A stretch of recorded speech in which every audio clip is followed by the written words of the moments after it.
The death of Blake. Jerome Blake collapsed and fell unconscious during a meeting of the First Circuit on May 11, 2819. For several years he had been having occasional seizures believed to be related to his injuries during his years working with the SLDF, but this attack was by far the worst. He was immediately rushed to Hilton Head Medical Facility, where he seemed to recover several hours later. The doctors held him for observation, diagnosing his condition as symptomatic of a 24-hour virus. He was released the next day. What no one detected or suspected was that Blake carried a strain of Altorson's disease, an incurable illness that was almost always fatal. On the night of 15th of May, he once again felt queasy but resisted his assistants urging that he return to the hospital. Retiring to his private chamber, Blake insisted that a little rest was all he needed. By the time he summoned help later in the night, it was already too late. The disease had gone undiagnosed so long that nothing could be done except to try and ease the pain. One by one, the members of the First Circuit visited Blake on his deathbed, the last one being Conrad Toyama. More than simply a follower, Toyama believed Blake to be a kind of prophet, the last hope of mankind. For years he had obeyed every command of Blake's with an almost religious fervour. Some of his fellow members of the First Circuit thought Toyama too fanatic, but his devotion never swayed. During their final meeting, Toyama spent more than an hour alone with Blake. He even took steps to muffle listening devices and to block the security cameras hidden about the Prime Administrator's bedchamber. According to Toyama's own account, Blake died at the stroke of midnight, after the two had spent 3 unmonitored hours together. It was only later that evidence of Toyama's tampering would surface, raising the possibility that Toyama may have assisted Blake in his death. Toyama emerged from the leader's quarters with an announcement that Jerome Blake had passed, and bearing a writ signed by Blake naming him as successor to the Prime Administrator position. None questioned Toyama's claim, and the members of the First Circuit confirmed him immediately. Meanwhile, Toyama continued to play the role of the grieving follower. Conrad Toyama had all of Jerome Blake's private journals moved to a secure area under his personal control. He also ordered the immediate reading of the will of Comstar's founder. With no real family, Blake's testament spoke only of the need to preserve terror. His will specified that his body be cremated and the ashes scattered over the court of the Star League. Despite this express wish, Toyama's announced the startled First Circuit members that he intended to preserve Blake's body in a specially designed tomb on Hilton Head Island, saying that he must be displayed as a shining light to all in our ranks. Conrad Toyama was a crafty individual who many Comstar historians now believe carefully and meticulously plotted to gain control of Comstar. None were present in Blake's bedchamber to witness Blake's passing of the baton of leadership to Toyama, and none could confirm what might have been Blake's last words to him. It remains a matter of contention to this day, with the strong possibility that Conrad Toyama managed to pull off a near-perfect coup d'etat with little or no opposition. A brotherhood divided. The First Succession War, which lasted from 2786 to 2821, very near consumed the Inner Sphere. Even before Blake's death, disagreement existed within the First Circuit about how Comstar should respond. Those who dissented from Blake's staunch determination that Comstar remain neutral didn't come forward, however, until his death. His influence had simply been too powerful. Conrad Toyama, however, had to contend almost immediately with opposition. He later claimed that Blake's deathbed message also included the prophecy that high-placed officials within Comstar would attempt to destroy the organization by betraying its ideals. Whether or not Blake spoke these words, Toyama was utterly opposed to Comstar taking an aggressive stance in any of the successor state affairs. He cited Blake's journals in his argument to the First Circuit, claiming that in one entry Blake predicted a future day when there would be no more power, no more machines, no more battle mechs, and no more succession wars. Only then, Blake predicted, would Comstar emerge from isolation to rebuild civilization, establishing itself as an enlightened theocracy. Though it was merely a journal entry, mere speculation, Toyama seemed to take the idea as gospel, a prophecy of things to come. Opposing him was a faction led by Hermann Schweppes, administrator of New Earth. The group argued that Comstar had remained neutral too long. Schweppes and his group wished to restore the Star League by deploying Comstar's enormous hidden cache of Star League battle mechs and using it to conquer the war-torn Great Houses of the Inner Sphere. Schweppes and his allies within the First Circuit proposed to launch an all-out attack to regain the hegemony worlds currently in the hands of the warring houses. With the hegemony again restored under Comstar control, the Comstar forces would regroup and strike once more, this time to beat the great houses into submission.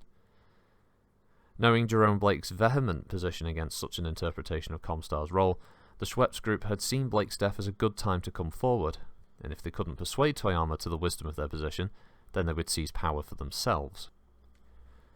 In response to this, Conrad Toyama called Michel Dupré, head of ROM, to a meeting.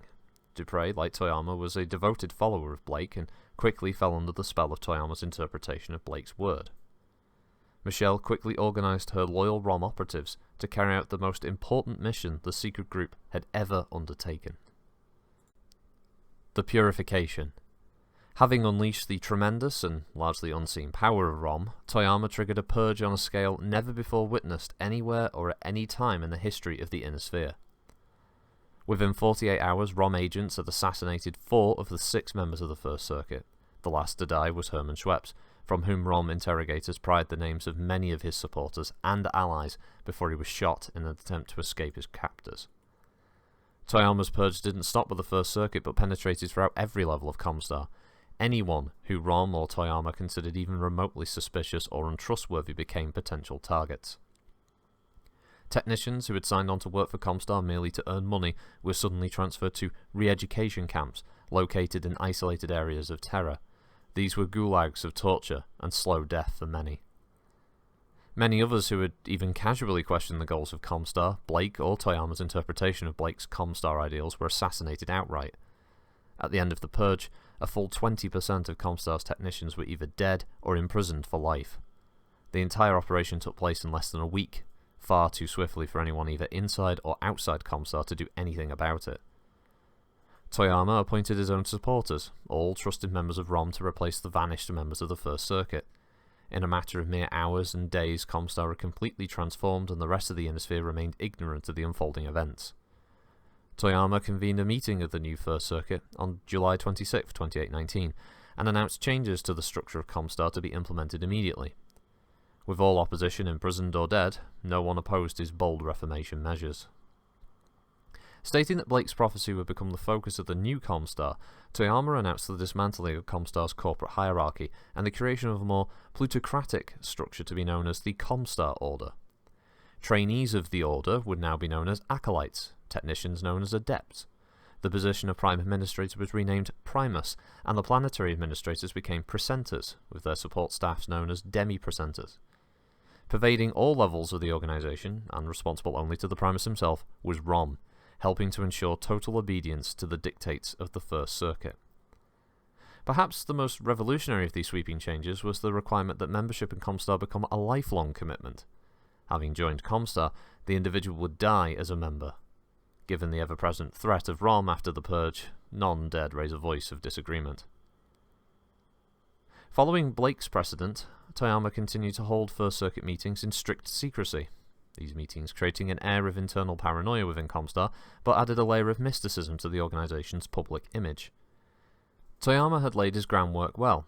When the leaders of the Inner Sphere learned of the purge, some, such as House Davian, offered sanctuary to any technicians wishing to escape the long arm of ROM. Primus Toyama contacted Prince Paul Davian and informed him that any action on the part of House Davian to shelter the renegades from Comstar's internal investigation would result in a complete shutdown of communication services for that state. Within 72 hours, the refugees were returned to the Comstar Precenter of Cath. When the other houses learned of the incident, none of their leaders dared interfere in Comstar's internal affairs, unwilling to risk loss of communications in the midst of interstellar war. The seemingly overnight transformation of Comstar wasn't without risks. Toyama knew that key to Comstar's power was maintaining control over technology and communication. Through ROM, he tracked and killed anyone who attempted to escape their holy obligations to the Order. By 2837, the Primus began to think of retiring. Handpicking his successor, he named Precenter Raymond Karpov of Alpha C as heir to his post. Toyama didn't step down, however, until April of that year, when he suffered a massive stroke and died in his bed. The man who had denied the deathbed wish of his predecessor succeeded in having his own ashes stored in the abandoned court of the Star League. The first act of Primus Karpov was to name Conrad Toyama a saint in the Blessed Order of Comstar.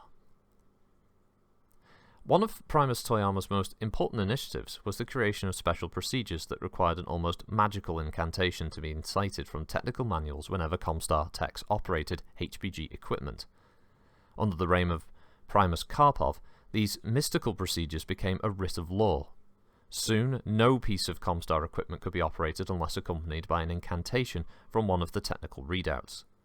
These were intoned in the same manner as a Gregorian chant, with heavy religious overtones. Those who did not follow the writ soon found themselves facing ROM interrogators, or else being shipped off to a re-education camp. Primus Karpov pushed Toyama's radical interpretations of the word of Blake even further, envisioning Comstar as a theocracy. Some of his changes were minor, they endured for nearly 2 centuries, and had a powerful symbolic impact.